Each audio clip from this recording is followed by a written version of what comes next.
What's up, gentlemen? This is Rising Phoenix Podcast, podcast about how to rise up after your divorce. I'm your host, divorce coach Michael Rhodes. Let's get into it.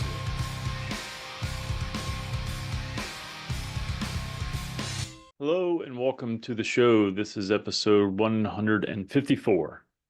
This is going to be a solo one, obviously, and I'm going to focus on my morning routine, or what I try to do every morning, and why I'm talking about that, why I'm bringing that up. I started thinking about what can I do for my next solo one, and it's easy for me, like many humans, to be negative and to find things to talk about, to tell you to not do. Um, Running the divorce support group, I see lots of stuff that people do that they shouldn't be doing, and it's easy for me to point those things out, but um, I'd rather, at least in this particular episode, I'd rather be positive, or at least not be negative.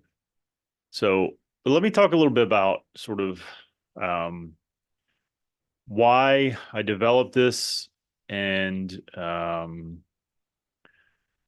it helps me, and hopefully how it can help you. I don't think that this is not like a I'm trying to sell you something, or this is the absolute best morning routine in the history of the world, or any of that kind of bullshit. It's just something that I do, and I'm not as consistent as I would like to be, but I do it pretty regularly, and I think it helps. But let me back up a little bit and talk about sort of uh, mental health, and why I think it's important to have sort of routines and habits, um, for a lot of reasons. That you can build on good habits. It allows you to sort of settle some things, or be set with some things, so that it frees you up in a way so you don't have to worry about other things. So if I know, like, I'm doing this every morning, and again, or not again, but maybe I didn't say that. I want to stress this. It's really hard to be consistent in life. It's really fucking hard. And so, and what happens is, a lot of times, I think we all do this. I sure as fuck do it, whether it be a diet or exercise program, or whatever other thing that you want to try to do. We start it, we go gangbusters, we do really well, and then we miss a day, or whatever, and then we say fuck it all and just throw it to the wayside. And I think it's normal and natural. I think it's really important to get into your noggin that just because you missed a day or even a week doesn't mean you can't get right back on the horse, so to speak, and just keep trying, and go back to what you were attempting to accomplish. So anyway, in mental health is I mean, we see it all the time. The difficulties of life. Unfortunately, someone posted yesterday in the Discord that they had a female friend, take her own life. Um, and it's so heartbreaking, man. But I get it. Life's really fucking hard. And as you all know, I like definitions or facts and figures, and I started thinking about why is it so fucking hard? What is it about life? And this isn't an all-encompassing thing, but it's just it gives you a perspective, I think, that can make it better to be okay with it being so fucking hard. In other words, here's at least one reason why life is really fucking hard right now. And there was a study done in 2017, and they looked at the amount of information, and this was 2017, so whatever that is, fucking 7 years ago. Yeah. I don't have any links or anything. Maybe I should dig them up. It wouldn't be hard to find. I just did a search. Anyway, in 2017, they did a study that said that the average human in today's world processes or receives 74 gigabytes of information daily. That includes computers, cell phones, social media, obviously, TV, tablets, billboards. There's so much information coming at us. And I can't even really wrap my head around what is that 74 gigabytes. I think my phone is like 128 storage of 128 gigs. So I think that's right. I know other phones go up higher, but I think mine's 128. So that's about half-ish, right? Um, in this study, they also pointed out that it was over 500 years ago, or the same amount of information 500 years ago would have taken a person a lifetime to receive. And now 500 years ago, I don't know what the lifespan was or life expectancy compared to now. It was probably, I don't know, I'm spitballing. In, what is that, the 1500s or some shit? Was that like maybe you lived to like 50, 60? Let's say 55. I have no fucking idea. I should have looked that up. But so that means in 55 years you would have consumed or received 74 gigabits of information. And in today's world, we see that we receive that every single day, every single fucking day. No wonder we're fucking stressed out and depressed and anxious and overwhelmed. Everybody wants our attention, wants our money, wants our time. Our money is the big one, right? And you know, it's exhausting. And I think one of the things that can help that is to take time and not disconnect, but pause and just assess. And so this is what I do every morning. And I brought my notebook down, so I didn't want to miss anything. If you're watching it on YouTube, it's a very bright red book. I think I got it at a trade show or some shit. So this is what I do and I'll touch on my evening, I guess, too. And again, when I say I do this every day, I try. When I travel, I don't do it at all because it's a different sort of thing.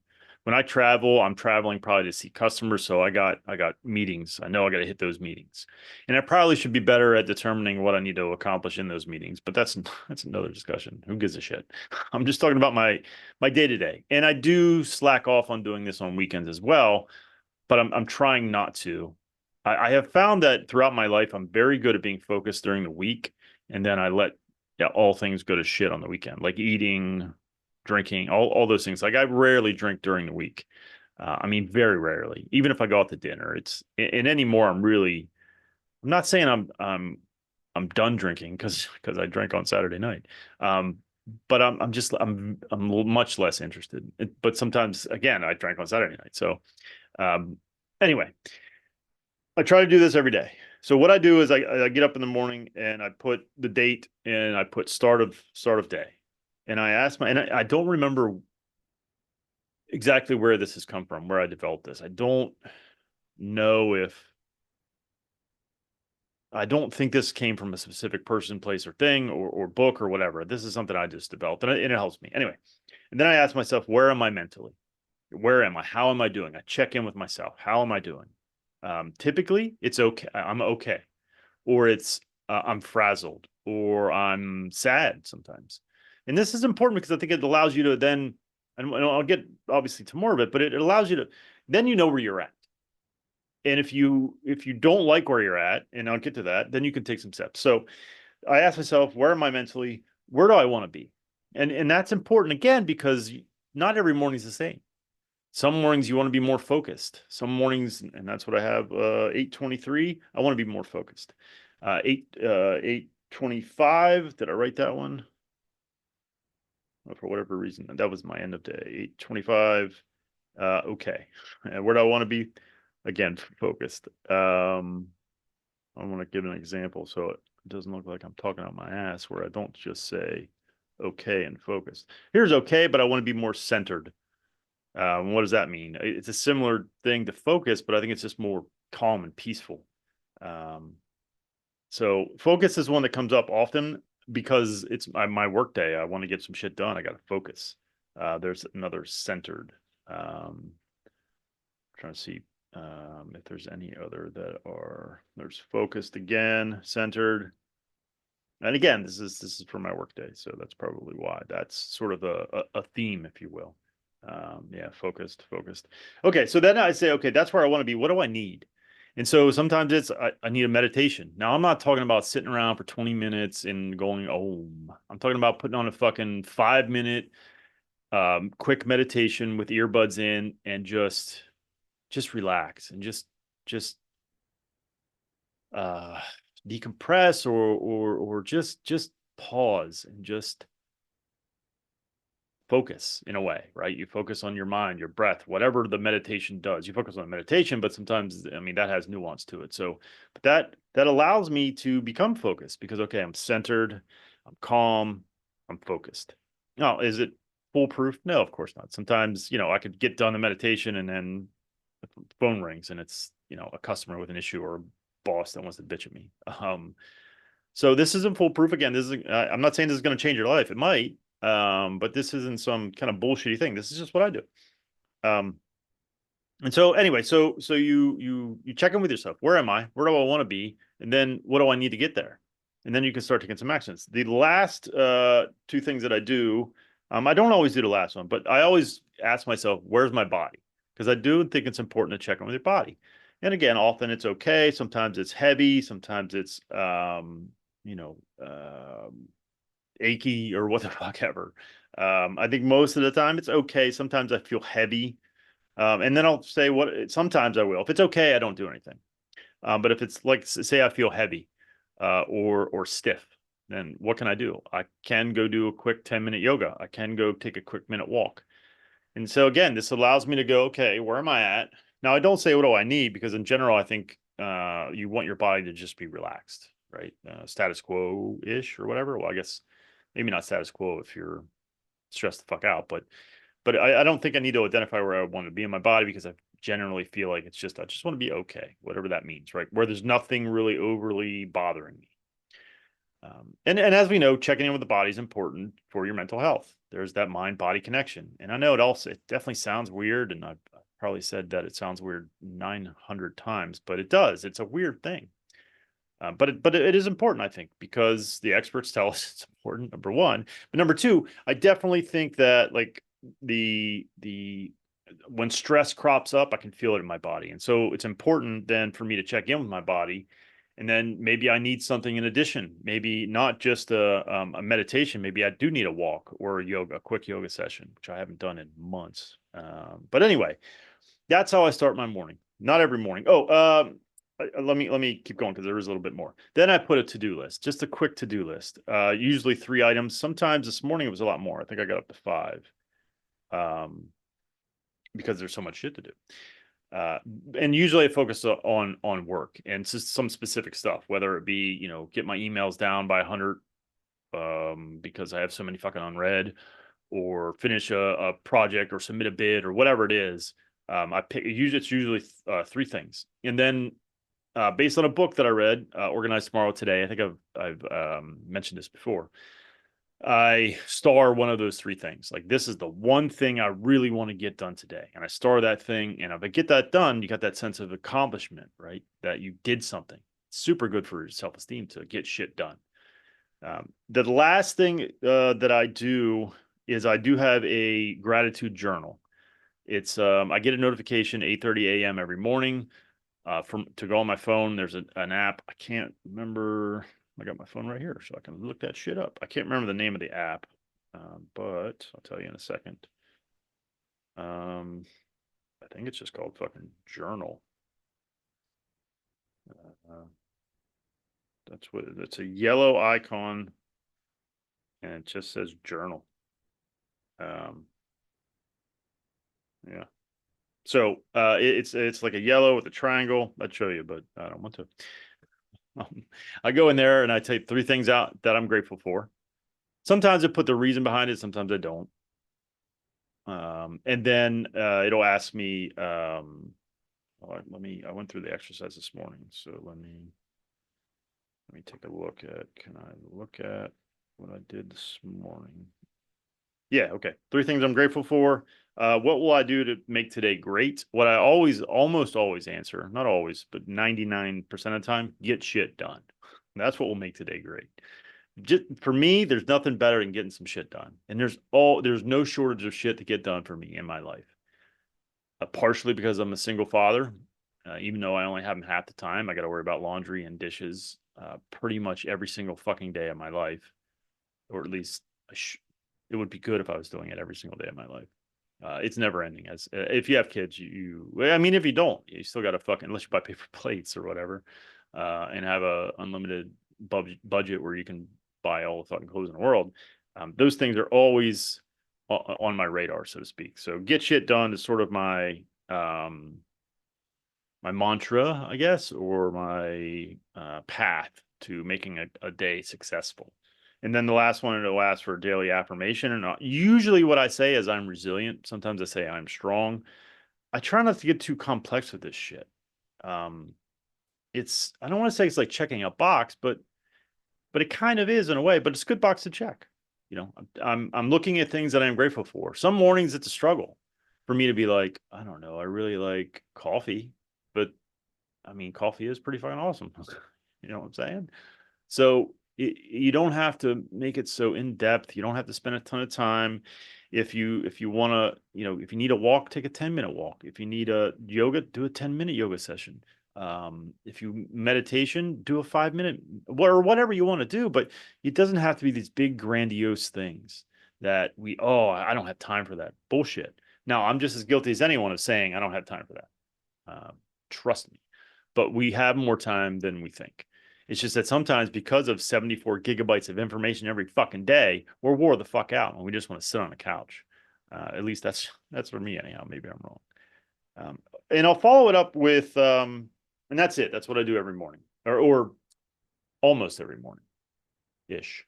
I mean, I do try to do it every day, but I don't every day. Having an alarm on my phone helps as well, because it reminds me that I need to do this.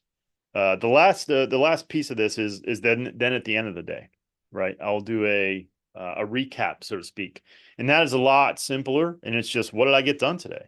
And then hopefully it lines up with what you put to do in the morning. But it doesn't always, and it's important also for me, I think, to do the stuff, to write the stuff or account for the stuff that's sort of, I guess, routine. Like, if I'm having a real bad day and I'm like, I didn't get shit done, I at least showered, probably, not every day. But those, I took a walk, or I did the laundry, or I did dishes. Like, that's sometimes I'll do this exercise and I'll get to the end of it and I'll be like, damn, I did get a lot of shit done today, and it always makes me feel better.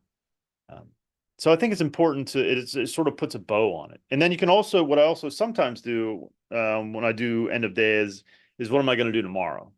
And then when I do my exercise in the next morning, then I can carry over, and that ensures that hopefully I'm really solidifying what it is I want to get done that particular day.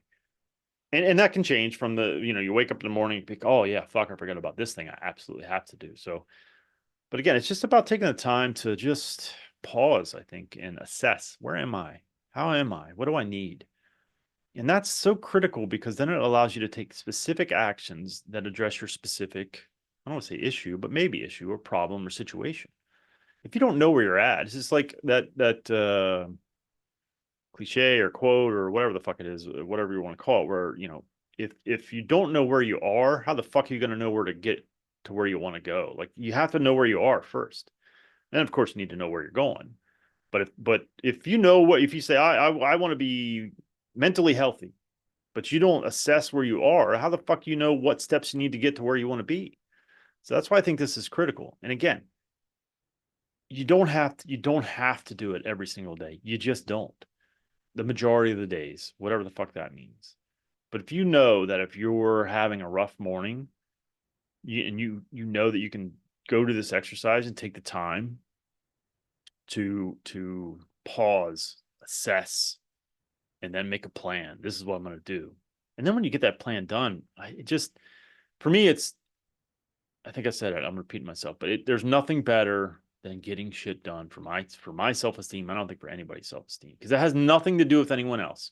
You can date and get laid and get affirmations that way and confirmations and validations that way. Absolutely, positively. But that is not coming from self. That's coming from someone else. Someone else can easily take that away, turn that off, what the fuck ever. Do the opposite and not give you validation, give you the opposite, whatever the fuck the opposite is, shittiness or whatever.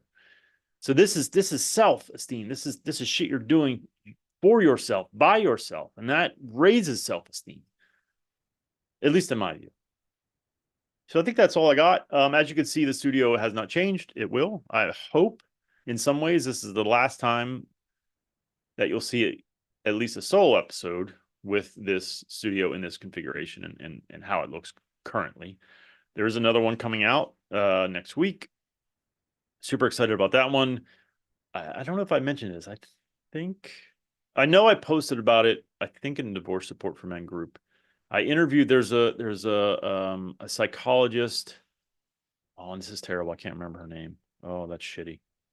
I think it's Taylor.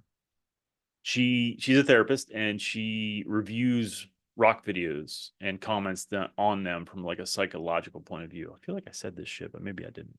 Anyway, I interviewed her about Slipknot mainly, but that led to obviously to mental health and those kind of topics. She was great. It was a great interview. I absolutely enjoyed it, and that'll be out next week. That's the last one I have recorded, so I got to get back on the horse and record some more. And my hope is that they'll be in the new studio. In fact, it kind of has to be, because once I put that one out, I don't want any more that come out that look like this. So I think I can't 100% say for sure. I don't think you're going to see any of this stuff. Where's it at? Over here. Picture of the great James Gandolfini. I don't think that will remain up. I love him. I love The Sopranos. One of the best characters in the history of television. And I don't. No one's ever asked this, but I might as well just go through it while I'm here because you might not see it anymore. Up there, that is Alice in Chains box set. I think it's called Music Box, Music Bank. I think Music Box. And then next to that, I'm really having a hard time fucking pointing. Next to that, as you can see right there, is the Doors box set. And then next to that is the cardboard version of the Pearl Jam CD, the original CD case for 10, Pearl Jam's debut album. And then next to that is a Pearl Jam newsletter, I think, or that might be a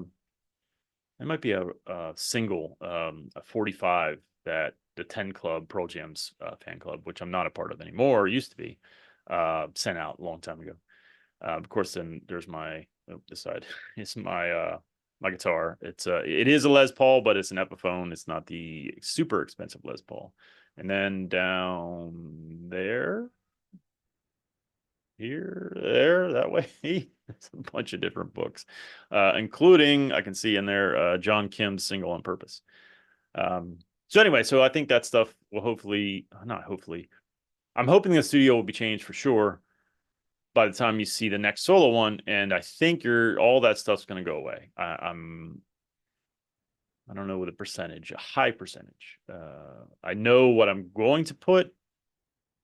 That may eliminate all of that stuff, but I'm not sure. I know for sure you won't see the flag anymore. That flag's coming down. But don't worry, I have a replacement. Sort of. You'll see. So that's all I got for this one. Thanks again for all the comments and the likes and the subscriptions and all that good shit. If you could do me a favor, do all of that stuff. Subscribe to me on YouTube, like, comment. I love the comments. Great discussion this morning on the, what was it, episode 151, I think. Can people change? Some great discussion. I can't remember the dude's name. I want to say Matt, maybe. Just read his comments. The dude's fucking super smart. It was a really nice discussion. Anyway, if you could do all that, that'd be fucking cool. I'd like it. I'd appreciate it. And that's it. That's all I got. Until next time, take care of yourselves and take care of each other. Thank you so much for watching and or listening. Since my separation in July of 2019, I have done an incredible amount of work on myself. I've had many different therapists, life coaches, and went through different programs. I've taken all that I've learned and put it into my own program called Forged by Fire. If you are interested in having me help you navigate your divorce, please hit my website, risingphoenixdivorcecoach.com. I look forward to working with you.